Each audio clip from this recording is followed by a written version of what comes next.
Hey, thanks for making it to Veterans Info Tab. Glad you made it today. Today I just wanted to talk to you about an overview of VA claims, specifically disability benefits from the VA, and who really qualifies for this. Because I will tell you right now, there's 16.5 million veterans in the US. Now this number's shrinking year over year, but today there's about 16.5 million veterans, us, in the US. And sadly, less than 30% are utilizing VA benefits such as compensation or pension. And I'm going to touch on both pension and compensation because a lot of folks aren't aware that there's even something called pension, and it's really deceiving anyway, just by the name. So with that, I'm going to go ahead and jump into it. I'm just going to kind of just data dump on you a little bit, so bear with me.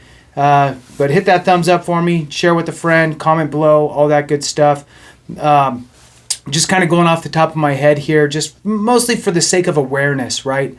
Really targeting the other 70+% that have never filed a claim with the VA for whatever reasons. So I'm going to kind of go through my spiel that, and I'll speak at some TAPS classes, that's Transition Assistance Program, for folks that are transitioning out of the military. And this is some of the things that I tell them. So with that, let's get into it. So when it comes to VA in general, right? So Veterans Affairs, really it is a three-headed entity, right? A three-headed monster, if you will. You have the VBA, which is Veterans Benefits Administration. You have the VHA, which is the Healthcare Administration. And then you have cemeteries. So we're going to focus today on the Benefits Administration. Okay, now the Benefits Administration, however, is oftentimes the primary way that veterans are able to access the Healthcare Administration. So there's 7-8 different ways, right? You could be a prisoner of war, received a Purple Heart, recently discharged from the military. You could have a very low income below the poverty level, so means testing, so money. If you don't make a lot of money, you can probably access VA healthcare.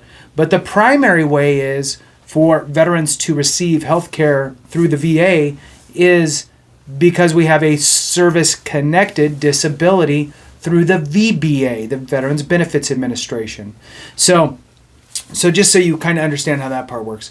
Now, the VBA, again, that's what we're going to be talking about today. Two specific benefits. Now, most folks know when they get out of the military, look, I got school benefits, whether it was the Montgomery GI Bill back in the day or the post 9/11 GI Bill. And I know that I have some, housing, as far as loan is concerned, right? So my GI loan, so my VA loan, right, for a home. So that's kind of what most people think of. But the other two monetary benefits that are often sought after with the VA are compensation and pension. So VA compensation and pension are two monetary benefits that pay out a monthly dollar amount to the veteran. Now, the pension side is really, again, on kind of that means testing. So you can't have a lot of assets. You can't have a lot of money coming in every month.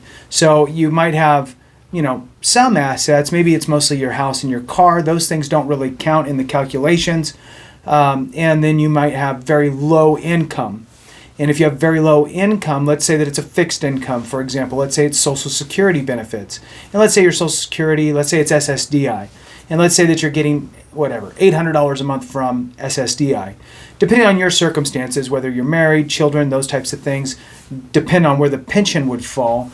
But let's just, for these numbers, say that, if that was your situation, you might qualify for an additional $1,200 a month of tax-free money called pension from the VA. And really, again, it's a safety net program that helps those that are in a lower income kind of situation. So, important to know about that. I'm mostly going to talk today about the compensation piece. Compensation often referred to as disability, is deceiving in itself. Because it's called disability, we often think of the crippled person or somebody who's missing a limb, or they can't move very good, they're bound to a wheelchair, and we think of that as disability or a disabled person. Okay, the VA doesn't look at it quite like that. They're looking at basically diagnosable conditions that are chronic in nature or have some sort of a residual effect. Now that could be practically anything as long as it's this ongoing thing. Now, let's flip the script here a little bit. If you had a cold and your cold went away, it's gone, right? You're not going to file a claim for that. That's not a condition that the VA is looking at. If you broke your arm, I like to use this example. If you broke your arm while you were in service and that arm break was further back, but it didn't break the skin and it healed really nicely, and you got your cast off and you're 100% good as new, you're not going to be able to file a claim for something that you got completely 100% repaired from. But if that was back towards your elbow and now you have a range of motion issue, well, now you have a chronic residual effect from that arm break that then you'd be able to file a claim for. So, one, disability in itself is very deceiving, and it really kind of makes a lot of us self-segregate out of the possibility of VA compensation, sadly. The other thing that kind of does that to us is when we're looking at what we call service connected. You may Google it, while you're searching things, watching videos, you'll hear the word service connected. And a lot of us kind of stop there and go, well, none of my conditions are because of my service. Now, granted, there's plenty of us that is because of my service, right? So those ones are typically pretty easy to identify, right? So I was a mortarman, right? Carried 81 millimeter mortars on my back, 10, 20, 30 mile, hiking, whatever, right? My back is shot. Yes, I can point to that's why. But that is one small piece of the pie. The way that the VA's written is that all of their conditions and the way that you file for claims is really, it's very inclusive, right? We, as the veterans, seem to be self-segregating, again, out of the realm of possibility of filing a claim, and really it's because we don't understand. And then we also create our own definitions for things, and our own ideas of what certain things mean with the VA, such as 100% rating, right? So you'll hear 100% rating, you think that's the maximum, and then you meet somebody who has 100% and it doesn't meet the mental picture of what a maximum VA disability should look like.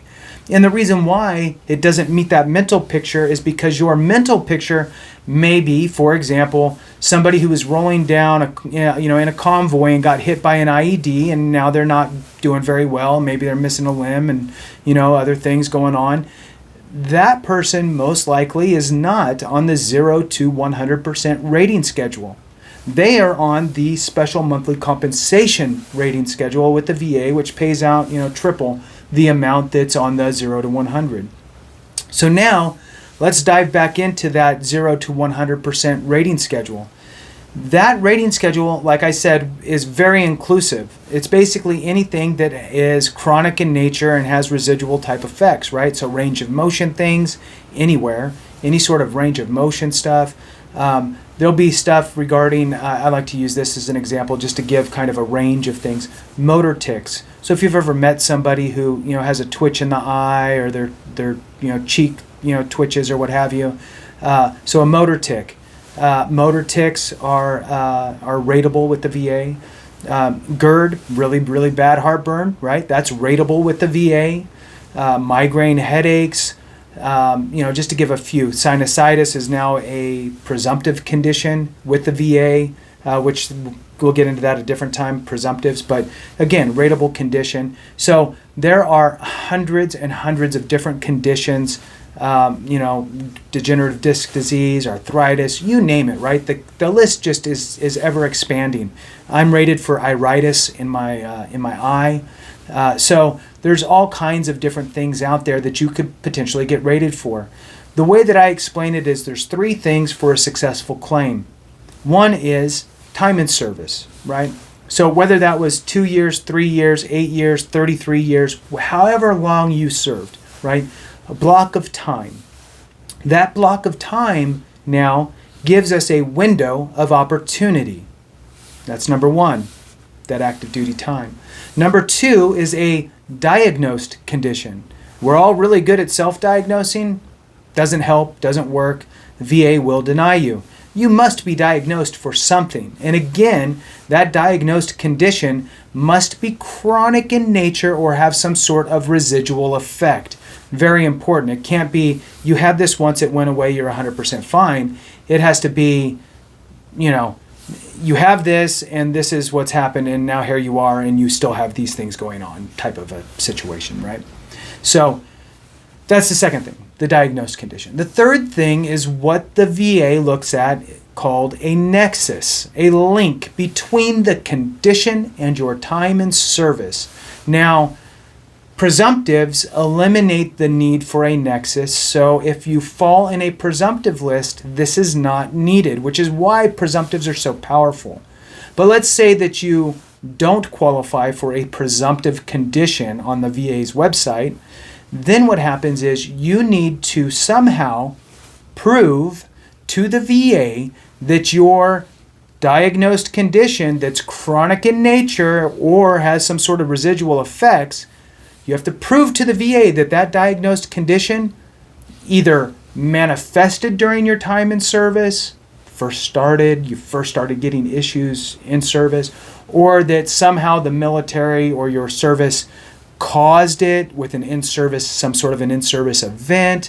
Somehow you need to point to my condition started here. This is the beginning of my issue. And here's why. Now, one way to look at this is you could have medical evidence in your service treatment records. Awesome. That would be the best way. What would even be better is if you actually were diagnosed while you're in. But let's just say you have some notations down by whoever inside your service treatment records. Great. Let's say that you had ongoing issues with something, and so that's all getting documented. Great. Well, let's say that you don't have any of that, but you did do some self-attesting somewhere during some sort of a annual physical health assessment. Maybe you check some boxes. Frequent heartburn, yes. Migraine headaches, yes. Swollen painful joints, yes. Right? Maybe you checked some of these boxes, and sometimes you would be surprised digging through your service treatment records. So take the time, if you don't have them, order them from the National Archives. It's SF-180 is the form, SF-180. And if you don't remember that, just remember order my military records, right? And then just Google that, and I'm pretty sure that that's going to be one of the first things you see. So order your service treatment records if you don't have them and comb through them. See what you talked about when you were in. Was it that bad ankle? Was it your knee? Was it your back? Did you check a box that said heartburn? Anything like that. That is helping to create the nexus. Then let's say that you don't have any of that. You have nothing in your medical file in the military at all. Zero. Then what has to happen is you need to create a bridge going back. And this is where you will see people talking about nexus letter. A nexus letter is from a medical provider typically, right, who is going to essentially attest that your condition, and based on the things that you've talked about, with whatever rationale that they have, can pretty much say that your condition is more than likely, or at least as likely as not, to have manifested or occurred or is as a result of your military service. This nexus letter is a piece of evidence that is helping to establish the nexus, right? Connecting the condition to your time in service.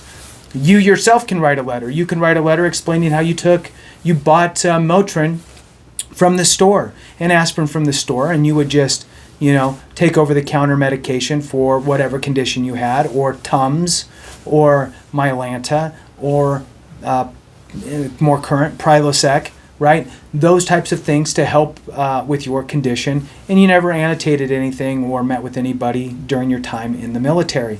So you're now explaining the situation. Then you could reach out to people that you may have known while you were serving who could act as a witness to you experiencing these conditions, and they'll write what's called a buddy statement for you, explaining that they had seen you suffer with these situations, whatever it may be, right? Whether it's bad heartburn, migraines, bad back, whatever it is.